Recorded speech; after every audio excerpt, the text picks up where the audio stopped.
देश में लगातार बढ़ रहे ड्रग्स के कारोबार को खत्म करने के लिए एनसीबी ने अब कमर कस ली और इसीलिए ऑपरेशन समुद्रगुप्त को लॉन्च किया गया। यह ऑपरेशन फरवरी 2022 में लॉन्च हुआ, लेकिन अभी तक 40,000 करोड़ रुपए से ज्यादा की ड्रग्स पकड़ ली गई। इस वक्त हमारे साथ नारकोटिक्स के डीडीजी संजय कुमार सिंह सर मौजूद हैं। सर, बहुत शुभकामनाएं आपको कि जिस तरीके से आप लोगों ने ड्रग्स के खिलाफ काफी बड़ी कार्रवाई की है। 40,000 करोड़ का ड्रग्स पकड़ा है और 12,000 करोड़ की जो अभी की खेप है वो पकड़ी। ये पूरा ऑपरेशन समुद्रगुप्त आपने चलाया, ये ऑपरेशन क्या है, किस तरीके से लॉन्च किया?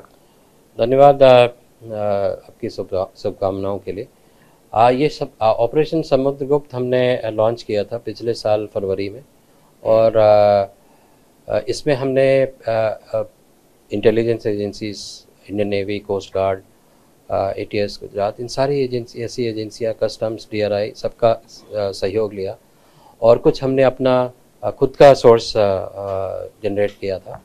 तो हमें पहली सफलता फरवरी 2022 में मिली। उसके बाद कई सारी सफलताएं हमें मिलती रही। कुछ सारे इनपुट जो हमारे पास आते थे और जिसको हम खुद डेवलप करते थे, एनालाइज करते थे, अगर वो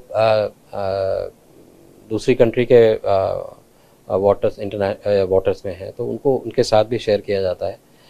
तो ऐसी सारी ऐसे सारे केसेस को अगर हम मिला लें तो करीब करीब 4,000 kg का ड्रग्स हमने, हाई क्वालिटी ड्रग्स हमने पकड़ा है, जिसमें हेरोइन, मेथेम्फेटामीन, हशीश इत्यादि हैं, शामिल हैं। तो और इसकी इंटरनेशनल वैल्यू, मार्केट वैल्यू करीब 40,000 करोड़ है। और जो ये रीसेंट केस हमने पकड़ा है, ये पहली बार हमने इस तरह का केस किया है जिसमें एक मदरशिप को हमने पकड़ा है। मदरशिप जनरली इसमें काफ़ी मात्रा में ड्रग्स मूवमेंट कराते हैं और इसमें करीब 2 से लेकर 5 टन तक ड्रग्स ट्रांसपोर्ट किया जाता है। तो इस पहली बार हमने अपना सोर्स इंफॉर्मेशन जनरेट किया था और पिछले 3 महीने से हम इस पर काम कर रहे थे और पिछले 40 दिनों से हमारी टीम डीप सी में थी और उनके काफ़ी प्रयासों के बाद हमने इस मदरशिप को पकड़ा और उससे करीब 2,500 kg मेथेम्फेटामीन सीज किया गया है और एक पाकिस्तानी नागरिक को वहाँ से अरेस्ट किया गया है। और एक बड़ा सवाल ये है यहाँ पर कि ये क्या समुद्र के रास्तों का ज़्यादा इस्तेमाल करते थे और इसीलिए समुद्रगुप्त ऑपरेशन नाम दिया गया आप लोगों को, क्योंकि जो भी खेप थी ज़्यादातर ड्रग्स की वो बाहर के देशों से आती थी, खासतौर से पाकिस्तान से और मालदीव से? जी, समुद्रगुप्त नाम एक, क्योंकि मैरीटाइम ट्रैफिकिंग और समुद्रगुप्त हमारे इतिहास के बड़े पुराने इतिहास के महत्वपूर्ण सम्राट रहे हैं, तो ये नाम बिल्कुल उपयुक्त था, तो इसलिए हमने इसको इस्तेमाल किया है। बाकी मैरीटाइम ट्रैफिकिंग से जो हेरोइन और मेथ की ट्रैफिकिंग हो रही है, 70% से के करीब जो हेरोइन की ट्रैफिकिंग होती है वो समुद्री रास्ते से होती है। तो इसलिए हमने समुद्री रास्ते पे जो इलीगल ड्रग ट्रैफिकिंग हो रही है उसको ख़त्म करने के लिए ये हमने अभियान चलाया है और ये अभियान जारी रहेगा, क्योंकि बहुत बड़े परिमाण में ड्रग ट्रैफिकिंग हो रही है। हमारे प्रयासों की वजह से जो पहले जो ये शिप्स होते थे या बोट्स होती थी वो इंडियन वाटर्स के थ्रू जाती थी। अभी इंडियन एजेंसीज काफ़ी अलर्ट हैं और एक्शन ले रही हैं, एक्टिव हैं। तो जो ड्रग ट्रैफिकर्स हैं वो अब इंटरनेशनल वाटर्स में ज़्यादा से इस्तेमाल ज़्यादा करते हैं, हमारे वाटर्स में कम आते हैं। लेकिन फिर भी हमारी तरफ से ये प्रयास रहेगा कि इस पूरे ट्रैफिकिंग को जितना नुकसान पहुंचा सकते हैं और जितना हम इनके अगेंस्ट में कार्रवाई कर सकते हैं वो हम करेंगे। सर, एक बड़ा सवाल यह है, पाकिस्तान से किस तरीके से कनेक्शन जुड़े हैं? दाऊद इब्राहिम का नाम आ रहा है कि वो इस ड्रग कार्टेल को बहुत तेजी से फैला रहा है और उसका भी इंडिया में जो भी ड्रग्स कारोबार चल रहा है उसमें एक बड़ा हाथ है।